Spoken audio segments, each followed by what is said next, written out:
베나실은 순간 접착제라고 보시면 돼요. 압박 스타킹도 거의 안 신어도 되고 알러지가 부작용으로 있을 수 있다 이렇게 설명을 드리면 그럴 때는 베나실을 선택을 해서 사용하는 경우도 있고. 안녕하세요, 원장님. 네, 안녕하세요. 그동안 잘 지내셨어요? 네, 잘 지냈습니다. 요즘 수술이 그렇게 많으시다고.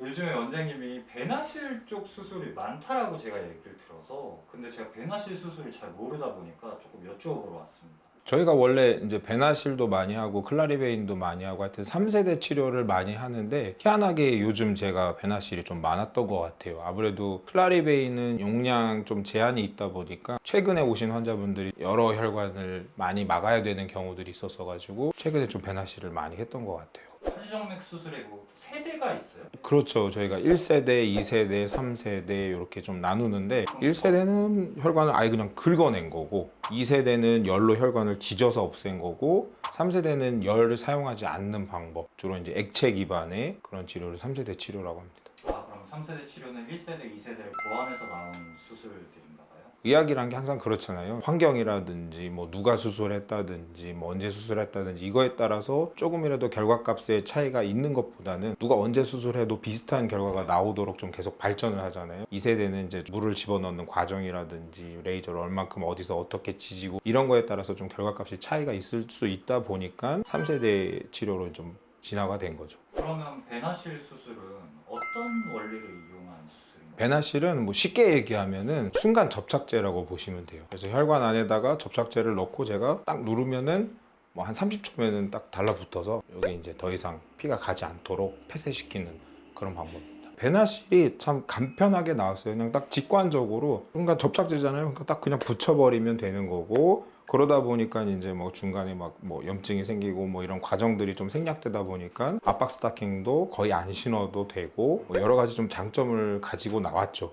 그러면은 열 치료들보다는 통증이나 뭐 이런 것들이 좀 덜하긴 하겠네요. 아무래도 그렇죠. 이게 열로 지지는데 대표적인 열 치료가 저희가 레이저랑 고주파가 있잖아요. 레이저는 1000도씨 가까운 열로 지지는 거고 고주파는 600도씨인데 그 열이 뭐 굉장히 뜨거운 열이라서 열을 가하게 되면은 주변 조직 손상이나 뭐 신경 손상을 좀 최소화하기 위해서 그런 작업들을 하죠. 베나실의 그럼 단점들은 어떤 게 있을까요? 이게 액체다 보니까 제가 정말 딱 원하는 부위만 치료를 하고 싶을 때는 아무래도 약간의 오차가 좀 생길 수가 있어요. 근데 이제 레이저 같은 경우에는 뭐 예를 들어서 얘가 레이저 팁이다 그러면 제가 원하는 위치에다 딱 갖다 놓고 초음파로 바로 보이거든요. 네.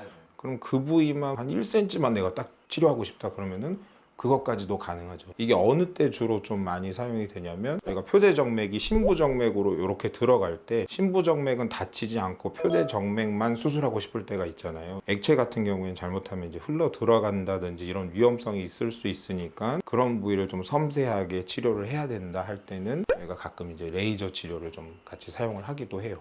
병행해서도 사용을 할 수가 있는 거예요? 그렇죠. 네네네. 그리고 이제 베나실이 아무래도 이제 접착제를 사용을 하다 보니까 관이 좀 특수관이어야 돼요. 그래서 좀 굵기가 살짝 굵어요. 아무래도 좀 관에 굵기가 있다 보니까 되게 굵네요. 네, 여기로는 직접 좀 집어넣기는 조금 어렵죠. 그래서 블레이드를 좀 쓰기는 해야 돼요. 그래서 살짝 뭐 꼬맬 정도의 상처는 아니긴 한데 조금 이렇게 열어서 이 관을 좀 집어넣어야 되는 그게 조금 단점일 수 있죠. 베나실은 수술 후에 수술 부위를 만져보면 좀 딱딱한 이물감이 느껴질 수도 있는 거예요. 이제 저희가 수술로 하는 혈관은 대복제, 소복제 정맥은 피부보다 좀 안쪽에 있어요. 그리고 그 사이에 이제 지방층이 있기 때문에 만진다고 해서 잘 만져지거나 그렇지는 않으세요. 아무래도 얘는 이제 외부 물질이잖아요. 그게 이제 혈관 안에서 굳으면 얘가 없어질 때까지는 피부가 얇거나 살이 없으신 분들은 좀 만져지기도 하고 그래요. 그거는 이제 제가 초음파를 봤을 때 혈관이 좀 피부에 너무 가깝다든지 지방이 없다든지 그런 경우에는 좀 베나실을 좀 피하기도 하고 그래요. 베나실은 되게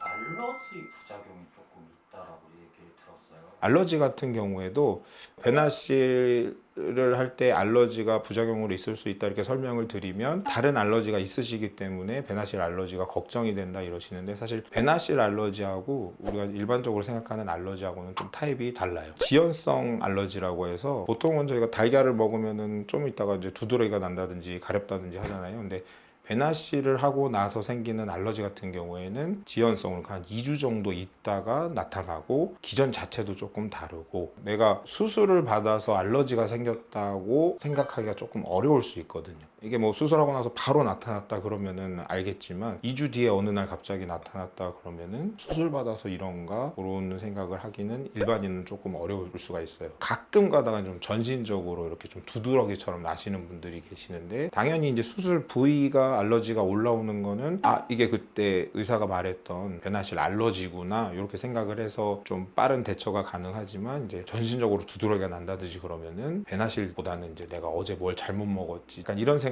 할 수 있어서 원인을 찾는 게 조금 늦어질 수 있어요. 근데 알러지는 보통 이제 치료는 거의 좀 비슷하기 때문에 그래도 뭐 치료가 늦어지거나 그렇지는 않습니다. 그럼 알러지가 만약에 올라오는 환자는 어떻게 대처를 하면 좋을까요? 만약에 저희 병원에 내원을 해주실 수 있으면은 좀 빠른 치료를 원할 때는 저희가 주사 치료제를 쓴다든지 아니면 보통은 먹는 약을 드시면 며칠 내로 가라앉고 그다음에 다시 재발하거나 그러지는 않는 알러지입니다. 근데 만약에 저희 병원에 오시기가 어렵다 그러면은 저희가 미리 작성해드린 소견서를 가지고 다른 병원에 가시면은 치료를 쉽게 받을 수 있고요. 만약에 소견서가 없다고 해도 사실 알러지 반응 때 저희가 이제 사용하는 약들이나 이런 건 좀 비슷하기 때문에 그렇게도 좀 치료를 받을 수 있습니다. 막 기도가 막 막히고 뭐 숨을 못 쉬어서 큰일 나고 그 정도의 알러지가 생기거나 그렇지는 않고요. 근데 그러면 수술 전에 그 알러지가 있을지 없을지는 알 수가 없는 거예요? 네, 이거는 뭐 피부 테스트라든지 이런 걸로 확인할 수 있는 그런 타입의 알러지가 아니기 때문에 의미가 없는 걸로 돼 있어요. 그래서 저희도 모릅니다.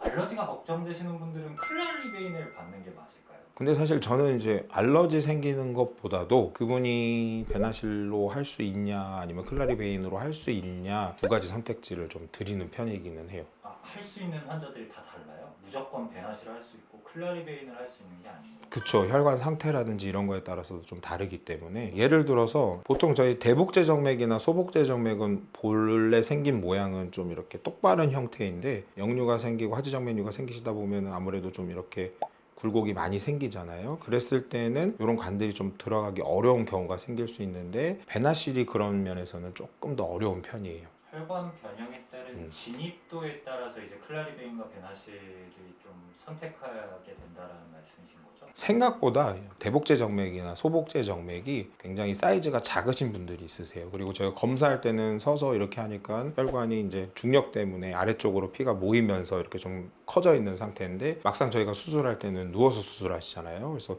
그 상태에서는 굉장히 혈관이 좀 좁아져 있는 경우가 많으세요. 그리고 특히 이제 젊은 마르신 여자분들 같은 경우는 혈관이 굉장히 작은 경우가 있거든요. 누워 계실 때. 그럼 그때는 배나실 관만 해도 좀 진입하기가 굉장히 좀 어려운 경우가 있어요. 그럴 때는 만약에 예측이 된다 그러면은 저희가 클라리베인을 먼저 권하기도 하고 다리가 너무 기신다든지 아니면 넓은 구간을 여러 개를 치료를 해야 된다든지 그럴 때는 저희가 배나실을 선택을 해서 사용하는 경우도 있고 피부랑 혈관이랑 너무 가까우신 데다가 살이 없으셔서 수술을 하고 났을 때 배나실 같은 경우에는 접착 성분이 이제 좀 손에 만져진 다든지 이럴 때에는 그걸 조금 피하는 경우들도 있고 그렇습니다. 어느 한 수술을 생각하고 수술을 받기보다는 좀 자기의 혈관 상태를 먼저 알아보는 게 좀 중요하겠네요. 수술을 받으시기 전에 미리 생각해 오시는 것도 참 좋지만 일단은 초음파를 보는 수밖에 없거든요. 초음파를 보면서 혈관 상태라든지 혈관 위치 뭐 이런 걸 종합적으로 판단을 해서 나한테 좀 더 유리한 수술을 선택하시는 게 더 좋을 것 같아요.